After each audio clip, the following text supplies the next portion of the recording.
শুধুমাত্র 24 ঘন্টার মধ্যেই দাবানলের আগুনকে নিশ্চিহ্ন করতে চায় ডোনাল্ড ট্রাম্প। হোয়াইট হাউসে শপথ নেওয়ার পরে এমন মারমুখী বক্তব্য রাখেন আমেরিকার প্রেসিডেন্ট। অন্যদিকে মাত্র 2 ঘন্টার ব্যবধানে ক্যালিফোর্নিয়ার 8,000 জায়গা দাবানলের আগুনে পুড়ে ছাই হয়ে গেছে। ক্যালিফোর্নিয়ার বাসিন্দারা গাজাবাসীর মতো ঘরবাড়ি রেখে পালিয়ে যাচ্ছে আশ্রয় কেন্দ্রে। তবে কি সুদে আসলে অপকর্মর ফল পাচ্ছে আমেরিকা? এমনই মন্তব্য করেছেন নেটিজেন। শুধুমাত্র 24 ঘন্টার মধ্যেই দাবানলের আগুনকে নিশ্চিহ্ন করতে চায় ডোনাল্ড ট্রাম্প। হোয়াইট হাউসে শপথ নেওয়ার পরে এমন মারমুখী বক্তব্য রাখেন আমেরিকার প্রেসিডেন্ট।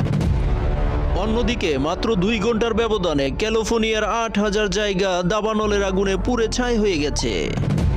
ক্যালিফোর্নিয়ার বাসিন্দারা গাজাবাসীর মতো ঘরবাড়ি রেখে পালিয়ে যাচ্ছে আশ্রয় কেন্দ্রে।